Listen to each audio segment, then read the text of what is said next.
നമസ്കാരം. മാന്നാർ മത്തായി സ്പീക്കിംഗ് എന്ന സിനിമയിൽ നമ്മുടെ ജനാർദ്ദനനും ഇന്ദ്രൻസും അഭിനയിച്ച ഒരു സീനുണ്ട്. നമുക്കത് ഒന്നും മറക്കാൻ കഴിയില്ല. ഒരു നാടക നടിയെ അന്വേഷിച്ചുകൊണ്ടാണ് ഇന്ദ്രൻസും മുകേഷും ജനാർദ്ദനെ കാണാനായി എത്തുന്നത്. കാര്യം നടക്കുന്നതിനായി ഒരു മദ്യവും ജനാർദ്ദന് കൊടുക്കുന്നു. അപ്പോൾ ജനാർദ്ദൻ പറയുന്ന ഒരു ഡയലോഗ് ഉണ്ട്, നീ പൊന്നപ്പനല്ലടാ തങ്കപ്പനാടാ എന്ന്. ഈ ഡയലോഗ് ഇപ്പോൾ പറയാനുള്ള ഒരു കാരണം എന്താണെന്ന് വെച്ചാൽ, നമ്മുടെ ആന്റോ ആന്റണിയും തോമസ് ഐസക്കും കൂടി ഇപ്പോൾ നമ്മുടെ ദല്ലാൽ നന്ദകുമാറിനെ കണ്ടാലേ കെട്ടിപ്പിടിച്ച് ഈ ഡയലോഗ് ആയിരിക്കും പറയുന്നത്. കാര്യം എന്താണെന്നല്ലേ, കറക്റ്റ് സമയത്ത് തന്നെയാണ് ദല്ലാൽ ഇപ്പോൾ ഒരു വെടി പൊട്ടിച്ചിട്ടുള്ളത്. സംഭവത്തെക്കുറിച്ച് ദല്ലാൽ നന്ദകുമാർ പറയുന്നത് ദണ്ട് ഇങ്ങനെയാണ്. ദില്ലിയിലെ അറിയപ്പെടുന്ന ഒരു ദല്ലാൽ അല്ലെങ്കിൽ ബ്രോക്കർ ആയിരുന്നത്രേ നമ്മുടെ പത്തനംതിട്ടയിലെ BJP സ്ഥാനാർത്ഥിയായിരിക്കുന്ന അനിൽ ആന്റണി. അന്ന് അനിൽ അച്ഛന്റെ ചുവട് പിടിച്ച് കോൺഗ്രസിൽ പ്രവർത്തിക്കുന്ന ഒരു കാലമായിരുന്നു എന്ന് ഓർക്കണം. അന്ന് AK ആന്റണി UPA സർക്കാരിന്റെ കാലത്ത് പ്രതിരോധ വകുപ്പിലായിരുന്നു, അതിന്റെ മന്ത്രിയായിരുന്നു. അന്നത്തെ ഒരു സംഭവമാണ് ദല്ലാൽ നന്ദകുമാർ ഈ സമയത്ത് ഈ കൊടും വേനലിൽ ഉയർത്തിക്കൊണ്ടുവന്നതും ഓർത്തെടുക്കുന്നതും. അന്നത്തെ CBI ഡയറക്ടറായിരുന്ന രഞ്ജിത് സിംഹയ്ക്ക് കൊടുക്കാനായി ഒരു കൈക്കൂലി സെറ്റപ്പ് തയ്യാറാക്കി വരികയായിരുന്നു. അതിന്റെ ഒരു ദല്ലാളായി നിൽക്കുകയായിരുന്നു. അതെന്താണെന്ന് നോക്കാം. അന്ന് CBIയുടെ എറണാകുളം ഹൈക്കോടതിയുടെ സ്റ്റാൻഡിംഗ് കൗൺസിലായി നിയമിക്കുന്നതിന് വേണ്ടി നന്ദകുമാർ നമ്മുടെ അനിൽ ആന്റണിയെ ചെന്ന് കണ്ടിരുന്നു അത്രേ. അതിനായി അനിൽ ആന്റണി ആവശ്യപ്പെട്ടത് 25 ലക്ഷം രൂപയായിരുന്നു. ദുബായ് ഡ്യൂട്ടി ഫ്രീ ഷോപ്പിന്റെ ഒരു പ്ലാസ്റ്റിക് കവറിലിട്ടാണ് അനിൽ ആന്റണിക്ക് ആ തുക നൽകിയതെന്നും ദല്ലാൽ നന്ദകുമാർ പറയുന്നു. നമ്മുടെ അനിൽ ആന്റണി ഇത്തരക്കാരൻ നഹിഹെ എന്ന് ഡൽഹിയിൽ നിന്ന് ചിലരൊക്കെ വിളിച്ചു പറയുന്ന പോലെ ഒരു അശരീരി നമുക്ക് കേൾക്കാവുന്നതാണ്. പക്ഷെ ആർക്ക് കൊടുക്കാൻ വേണ്ടിയിട്ടാണ്, അല്ലെങ്കിൽ ആർക്ക് നിയമനം കൊടുക്കാൻ വേണ്ടിയാണ് ഇത്രയും വലിയ തുക അനിൽ ആന്റണിക്ക് കൊടുത്തതെന്ന് മാത്രം നന്ദകുമാർ പറയുന്നില്ല. പക്ഷെ തേഞ്ഞു. സ്റ്റാൻഡിംഗ് കൗൺസിലിന്റെ നിയമനം നടന്നപ്പോൾ നന്ദകുമാറിന്റെ കക്ഷി ഔട്ട്. അങ്ങനെ തേപ്പ് കിട്ടിയ വിഷമത്തിൽ പണം തിരിച്ചു വാങ്ങാൻ തന്നെ നന്ദകുമാർ തീരുമാനിച്ചു. അതിന് ഒപ്പം കൂട്ടിയത് മുതിർന്ന കോൺഗ്രസ് നേതാവും AK ആന്റണിയുടെ ശിഷ്യനും സതീർത്ഥ്യനും ഒക്കെയായ PJ കുര്യനെയാണ്. പക്ഷേ PJ കുര്യനെ കൊണ്ട് കാര്യമില്ലെന്ന് മനസ്സിലായി കഴിഞ്ഞപ്പോൾ പിന്നെ PT തോമസിനെ പോയി കണ്ടിരുന്നു. ആ കൂടിക്കാഴ്ച പക്ഷെ ഫലം ചെയ്തു, പണം തിരികെ ലഭിച്ചു. പക്ഷെ ഈ വാങ്ങിച്ച ഉത്സാഹം തിരിച്ചു കൊടുത്തപ്പോൾ അനിൽ ആന്റണിക്ക് ഉണ്ടായില്ല. 5 തവണയായിട്ടാണ് പണം തിരിച്ചു കൊടുത്തത് അത്രേ. പക്ഷേ കാര്യം അവിടെയും തീരുന്നില്ല. അനിൽ ആന്റണി പണം വാങ്ങി എന്തും ചെയ്യുന്ന ഒരാളാണെന്നാണ് നന്ദകുമാറിന്റെ അടുത്ത വാദം. അതായത് ഇപ്പോഴത്തെ ഇലക്ഷൻ കമ്മീഷണർ ജ്ഞാനേഷ് കുമാർ അന്ന് പ്രതിരോധ മന്ത്രാലയത്തിന്റെ ഓഫീസിലായിരുന്നു ജോലി ചെയ്തിരുന്നത്. അവിടെ ജോയിന്റ് സെക്രട്ടറി ആയിരുന്നു. അക്കാലം അത്രയും രാജ്യത്തിന്റെ സുരക്ഷയ്ക്ക് ഒരു വിലയും കൊടുക്കാത്ത ആളായിരുന്നു അനിൽ ആന്റണി. അന്ന് അനിൽ ആന്റണി ചെയ്ത ഏറ്റവും വലിയ ചതി രാജ്യദ്രോഹം തന്നെയായിരുന്നു. സ്വന്തം അച്ഛന്റെ പാർട്ടിക്കാരോട് പാകിസ്ഥാനിൽ പോകാൻ പറയുന്ന അനിൽ ആന്റണി ചെയ്തത് ഒരു രാജ്യസ്നേഹിക്കും സഹിക്കാൻ കഴിയുന്നതായിരുന്നില്ല. സംഭവം ഇങ്ങനെയാണ് നന്ദകുമാർ വിശദീകരിക്കുന്നത്.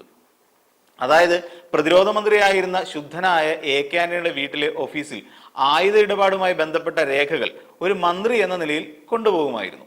അവിടെ നിന്നും ഇത്തരം രേഖകൾ, അതായത് ഔദ്യോഗിക രേഖകൾ പണം വാങ്ങിക്കൊണ്ട് അതിന്റെ എല്ലാം ഫോട്ടോസ്റ്റാറ്റ് എടുത്ത് വിൽപ്പന നടത്തുന്ന ഒരു സൂപ്പർ ദല്ലാളായിരുന്നു അനിൽ ആന്റണി എന്നാണ് നന്ദകുമാർ പറയുന്നത്. ഇതൊക്കെ ആ ജ്ഞാനേഷ് കുമാർ പറഞ്ഞുള്ള അറിവാണ്. അതിന് അനിലിന് കൂട്ടാളികളും ഉണ്ടായിരുന്നത്രേ. പിന്നെ പറഞ്ഞത് ദല്ലാളിന്റെ 2 വക അർത്ഥങ്ങളാണ്. രണ്ടാമത്തെ അർത്ഥമാണ് അനിൽ ആന്റണിക്ക് ചേരും, അതായത് കൂട്ടിക്കൊടുക്കുന്ന ആൾ എന്ന ആക്ഷേപമാണ് നന്ദകുമാർ അനിൽ ആന്റണിക്കെതിരെ നടത്തിയിട്ടുള്ളത്. പത്തനംതിട്ടയിലോ എവിടെ വേണമെങ്കിലോ പരസ്യമായ ഒരു സംവാദത്തിനോ താൻ തയ്യാറാണെന്നും നന്ദകുമാർ വെല്ലുവിളി ഉയർത്തുന്നുണ്ട്. ഈ തെരഞ്ഞെടുപ്പ് പ്രചരണത്തിനുള്ള കേന്ദ്ര ഫണ്ട് ഇതുവരെ BJP സ്ഥാനാർത്ഥികൾക്ക് ലഭിച്ചിട്ടില്ല എന്നാണ് പറയുന്നത്.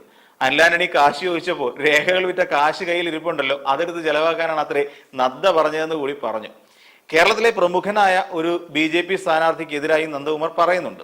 സ്ഥിരമായി CBI ഡയറക്ടറുടെ ഓഫീസിൽ സന്ദർശകനായി ഈ അനിൽ ആന്റണി എത്തിയിരുന്നുവെന്നും അനിൽ എന്ന പേര് മാത്രമേ അവിടുത്തെ രജിസ്റ്ററിൽ എഴുതാറുണ്ടായിരുന്നുള്ളൂ എന്നും പറയപ്പെടുന്നു. പിന്നീട് ഇത് അനിൽ അംബാനിയാണെന്ന് തെറ്റിദ്ധരിക്കുകയും അനിൽ അംബാനിയുടെ ഒപ്പ് അതേപോലെ തന്നെ കൃത്രിമമായി ഈ അനിൽ ആന്റണി ഇട്ടിരുന്നു എന്നൊക്കെയാണ് ആരോപണങ്ങൾ വരുന്നത്. അവിടെയും തീരുന്നില്ല. പ്രധാനമന്ത്രി പദവും രാഷ്ട്രപതി പദവും ഒഴികെ ബാക്കിയുള്ള എല്ലാ പദവിയും ഓഫർ ചെയ്യുന്ന ഒരു BJP നേതാവ് ഇപ്പോൾ നമ്മുടെ കേരളത്തിൽ ഒരു സ്ഥാനാർത്ഥിയാണ്. അയാൾ തന്റെ കയ്യിൽ നിന്ന് 10 ലക്ഷം രൂപ വാങ്ങിയിട്ടുണ്ടെന്നും കൂടി നന്ദകുമാർ പറയുന്നു. അനിൽ ആന്റണി പക്ഷേ അരി എത്രയെന്ന് ചോദിക്കുമ്പോൾ പയർ 5 അരി എന്ന് മാത്രമാണ് പറയുന്നത്. ഈ പണത്തെക്കുറിച്ച് നിഷേധിച്ച് സംസാരിച്ച അനിൽ ആന്റണി പക്ഷെ പറയുന്നത് ആന്റോ ആന്റണി നടത്തിയ അഴിമതികളെ കുറിച്ചാണ്.